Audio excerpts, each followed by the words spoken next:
Imagine you open your phone just to kill some time. You just open Instagram or TikTok, you see a dance reel and a fitness model. You pause just for 1 second, reacting naturally the way humans are biologically wired. That 1 second is all the algorithm needed. Now the trap is set. Day after day, you're bombarded with adult content, and you can't stop watching.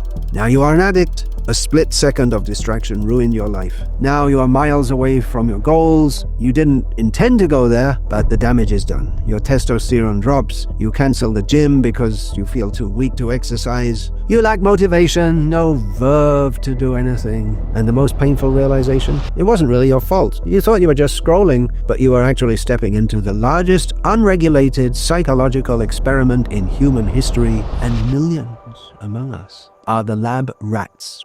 At every second of every single day, 28,000 people are watching pornography. Adult sites receive more traffic than Netflix, Amazon, and Twitter combined. The global industry, they call it an industry, is now worth over $97 billion. OnlyFans is just one site. It wasn't meant for porn, but when girls started posting themselves nude, OnlyFans grew from 20 million users to more than 300 million in just 5 years. The volume of AI deepfakes is growing 900% every year, and here is the really scary part. 98% of it is non-consensual pornography targeting women. The average age of first exposure is estimated to be pre-teen. That means that thousands of kids, even younger than 11, are regularly watching porn. Adult content, as it's called, affects the life of nearly 90% of young men, and it literally spoils the brain in such a way that you can't really have real relationships. They start to feel boring or unnecessary. Most people think pornography is about websites, explicit videos. That's the obvious stuff, but that's not where the real epidemic is happening now. The real epidemic is hiding in plain sight, in apps that parents don't question, in AI tools anyone can excise, and in a culture that's normalized what would have been unthinkable just 20 years ago. I'm Bhaktivikas Swami. I've guided over 4,000 disciples across the globe. I'm followed by more than 350,000 people on social media. I've spent 50 years researching and studying Vedic wisdom, and what I'm about to share is backed by modern psychology, neuroscience, and thousands of documented cases. In this video, I'm going to reveal how pornography traps people without them even realizing it. I'm also going to tell about the way out. Now, you might think, no problem for me, I'm safe, I don't go to those adult websites. Don't be fooled. Adult content is not what it used to be. It's mutated. There are 5 hidden faces of modern pornography, subtle disguises that entrap you before you even realize you've been caught. Social media, the invisible gateway. The biggest source of adult content today is not on websites. It's Instagram, TikTok, Snapchat, things that everyone uses, including kids. 60% of teens say they encounter this content on regular social media without even searching for it. Got that? They're innocently scrolling around when porn comes in their face, unasked for. It hooks them and they're hooked forever. Over 70% of men in their teens and 20s admit that Instagram is their primary source of sexual stimulation. These platforms are not neutral. They are engineered to discover vulnerability and exploit it. Suggestive reels, hyper-stimulating dances, body-focused posing, clothing designed to trigger dopamine, VIP links in bios, message me for private content. This is not soft stuff. Neurologically speaking, fast-scrolling adult imagery gives super high dopamine spikes. Let me share an anecdote with you. The story of Rohan, another Instagram kid. We've changed the name. Rohan was a young student, cricket, video games, joking around with his friends. He didn't search for this industry, but the industry found him. It began with reels, the kind millions of young people watch every day. Nothing explicit, but all designed to entice by using the human body. The algorithm saw what made him pause, it gave him more, and within weeks, Rohan's entire feed had shifted. It wasn't innocent content anymore. It was adult entertainment packaged to trap students like Rohan, hidden in an apparently innocent app used by millions. He was no longer bright and cheerful. His attention span collapsed. His grades tanked. He stopped playing cricket after school. Every spare moment went into his real feed, searching, scrolling, chasing that small who the algorithm had taught him to expect. Going on, just a little time later, Rohan discovered pages offering private VIP content. Then he started downloading AI apps that could generate compromising images from some random selfie. He was a student who never searched for adult content, but now he was consuming the most degraded kind of material generated by AI. Rohan lost his innocence. Not through adult websites, but through mainstream apps designed to maximize engagement at any cost. At any cost means at the cost of a whole generation of kids. Rohan was too young to understand. He was being manipulated. Too young to understand addiction. Too young to even name what was happening. And there are millions of Rohans. Every bright student with a smartphone can be silently pulled into a world they're not emotionally prepared to handle. It's going on.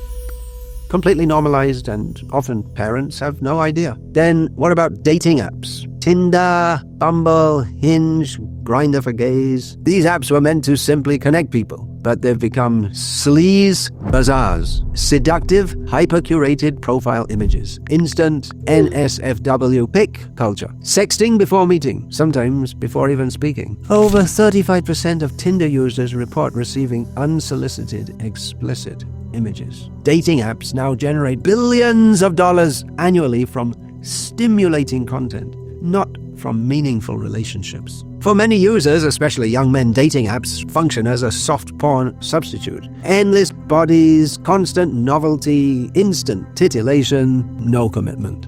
Then there are escort services masquerading as dates, and you might want to call them innocent users, somewhat innocent. They're quickly pulled into inappropriate messaging, sugar baby, paid per meet arrangements. They normalize transactional intimacy, prostitution. I spoke a bit about OnlyFans and their live cam sites. They're really addictive because the performer reacts to you and it seems real, but you're just interacting with a screen. It gives an illusion of intimacy and it hooks you much more powerfully than pre-recorded videos. Cam sites receive, guess how many? Over 30 billion visits a year. 25% of all men aged under 25 in the West have paid for such content at least once. And there you are. You're not just watching, you're part of the show. You're participating. Custom videos just made for you. Sleazy texting packages, private calls, girlfriend experience subscriptions. It's not really a girlfriend experience, but it makes you feel like that. It's seriously dangerous because the brain starts to associate intimacy with on-screen fantasies. And then after that, developing real human relationships, deep relationships, it becomes almost impossible because you have this whole fantasy going on screens. What else? AI adult content and deepfakes. Anyone can get a selfie of anyone else and generate adult content out of it without consent. This is industrial scale annihilation of consent, misuse of what's floating around on the internet. Deepfake videos of classmates, minors are targeted, kids as young as 4. Kids as young as 4. They don't know what's going on. They're just being used. And then there are AI-generated models. There are no limits to that. You can, whatever crazy fantasies you can imagine, you can create it and share it. What happened? There are no morals, no ethics. There's no one to tell you no. It's the world as it is today for most young people. 1 in 4 teenage girls report a fear of being deepfaked. This is not just some science fiction dystopia. It's happening right now. And if you're parents, it's possibly happening to your children. Very possibly. Then another point, VR adult content. Virtual reality. You're completely immersed in an experience in another dimension, another world in 3D, and it makes you feel that you're there fully. It's gone way beyond just looking at a screen. It's the closest you can get to actually being really somewhere else with someone else, but it's not. It's just illusion, phantasmagoria. And when it's used for porn, which it is a lot, it corrupts young minds before they have any chance to mature into psychologically balanced adults. And it's true of all porn. VR adult content produces far higher dopamine spikes than traditional content, if you want to use that strange term, as if porn at any time was traditional, like something innocent. The brain responds as though the experience were real. That's the whole point of VR. And especially when VR is used for porn, that confusion is just a catastrophe, that's all. What else can you say? So I spoke on 5 ways in which porn is bombarding a whole new generation, but there's traditional porn websites still out there, still dominating digital traffic so far. It's worth saying again, these sites receive more visits than Netflix, Amazon, and Twitter combined. 70% of porn site accessing is on mobile phones, and the global porn industry, that's what they call it, as if it had some actual value. So the global porn industry is valued at around $100 billion. This is not just something some people do on the side. This is mainstream. And if you think this is only a problem somewhere else, somewhere away, way off in the West, you are seriously mistaken. Speaking to Indians here, India consistently ranks in the top 3 countries after the US and UK for adult content consumption. 1 in 4 Indian internet users visits a porn site every month. Sharam, sharam. What else can we say? It's a case of shame. In India, there's a huge Instagram-based sextortion problem. Indians are catching on to the OnlyFans-style porn creation. So it's not just a Western problem, it's a global crisis. It doesn't just affect the mind, it affects the body also. Clinicians are reporting a trend that young men who have no underlying medical conditions, I mean, they're supposed to be normal, healthy young men, but they're complaining about erectile dysfunction, delayed ejaculation, reduced physical sensitivity, and loss of attraction to real human partners. Many of these cases are linked with porn addiction because you're so hyped up and jacked up on porn that your body becomes literally unfit for normal, natural sexual function. So porn doesn't only rewire your brain so that you can't have meaningful relationships, but even physically, it tends to undermine the natural, intimate function meant for family life and reproduction. That's not all. The horror story continues. Pornography addiction is often connected with other kinds of addiction: alcohol abuse, drug use, gambling, and there are so many other kinds of compulsive disorders. The reason is that these addictions, they hijack the same reward pathways in the brain. What gives you a dopamine burst in the beginning becomes less and less and less, so you want more and more stimulation. And alcohol, drugs, gambling, and so on give the same kind of stimulation in a different way. Once you get addicted to porn, it's easier to get addicted to other things which can really mess up your life. And when you're addicted, it feels impossible to just say no and stop. So there we see, porn is like a biological trap. It gives us a rush similar to hard drugs. The brain changes, it adapts, and normal pleasure becomes numbed out. You need extreme content to get your zoom. And the cycle continues and deepens, and even if you want to quit, you can't. Porn is addictive, and like other addictions, it literally rewires and destroys your brain. I'm not just making this up. The Max Planck Institute found that men who consume heavy amounts of adult content have measurably less gray matter in the striatum, the part of the brain that is responsible for motivation, decision-making, drive, getting on in life. So what's going on? Any addiction kills your verve, clouds your judgment, erodes your ability to think clearly, and it just traps the mind in fantasies, degrading, nasty, compulsive fantasies. You might think I'm over-dramatizing here. Well, it's all confirmed by psychology and neuroscience. You can see the links below if you want. From the spiritual perspective, addiction doesn't kill the soul, but it buries our awareness of the soul. The soul remains pure, but consciousness becomes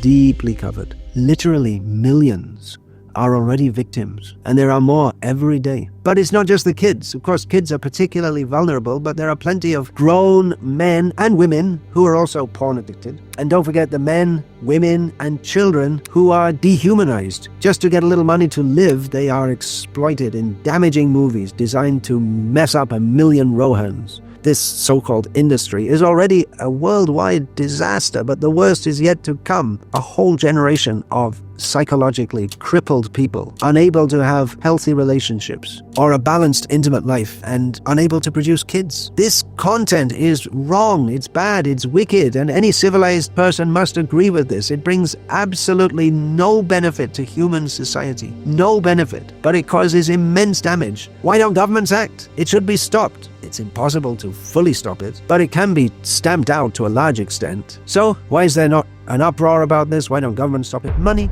$100 billion a year. Principles, the good of people, that's not what rules the world. It's money. Or maybe politicians don't stop it because they too watch it. Or if we want to be more charitable, another factor could be that strange human tendency to see problems up ahead or even all around us, but not bother too much about them until it's too late. Like the climate disaster. That's the topic of another video. Some people say that, well, it's freedom of expression. You should have freedom to make any kind of video you like and watch any kind of video you like. But freedom of expression shouldn't mean freedom to mess up your life or mess up other people's lives. Some things are so dangerous they need to be restricted, like guns and some kind of drugs. That's why governments have restrictions on these things. And to be fair, many countries, including India, have laws restricting adult content creation and sharing, but everywhere the laws can't keep up with new developments, such as AI content exploding everywhere. And the laws are often hard to enforce. Okay, let's come to the spiritual dimension. As I said before, for most of this life I've been pursuing Vedic wisdom, which offers advanced spiritual knowledge and also practical guidance for navigating our way in this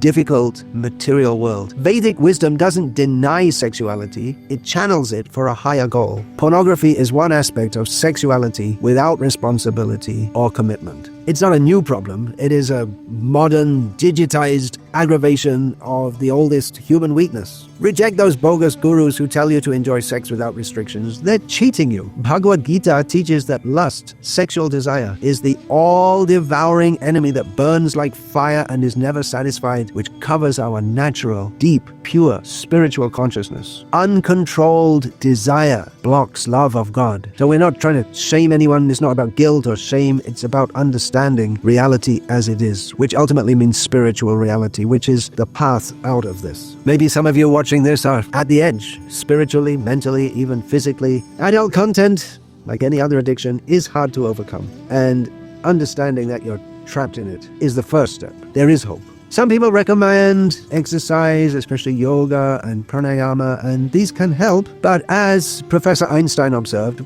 problems cannot be solved at the same level of consciousness that produced them. An advanced spiritualist is in higher consciousness and can never be attracted by gross lust or addiction to adult content or alcohol or drugs or anything else. I am inviting you to come to the level of spiritual consciousness.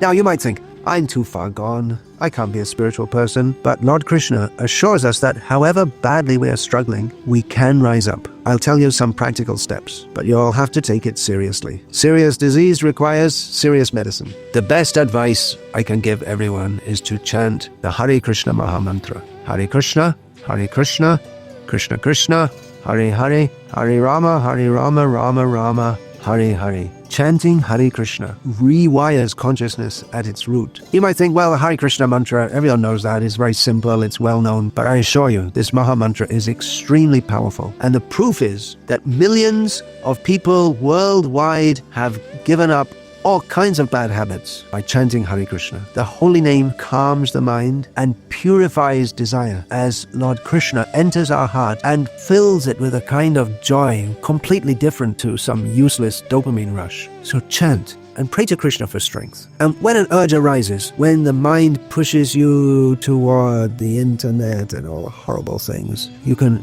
have a rule. First, I'll chant Hare Krishna on beats, one round, Hare Krishna, 108 times around. And if necessary, just go on chanting. You have to be determined. Watch out for the mind. Don't negotiate with the mind. And especially if you're badly addicted, you'll need help. You won't be able to do it alone. Krishna consciousness offers a whole package, a practical spiritual lifestyle, which is meant to uproot lust from the heart. So contact Krishna devotees, take guidance on how to take your first steps in becoming a spiritually purified person.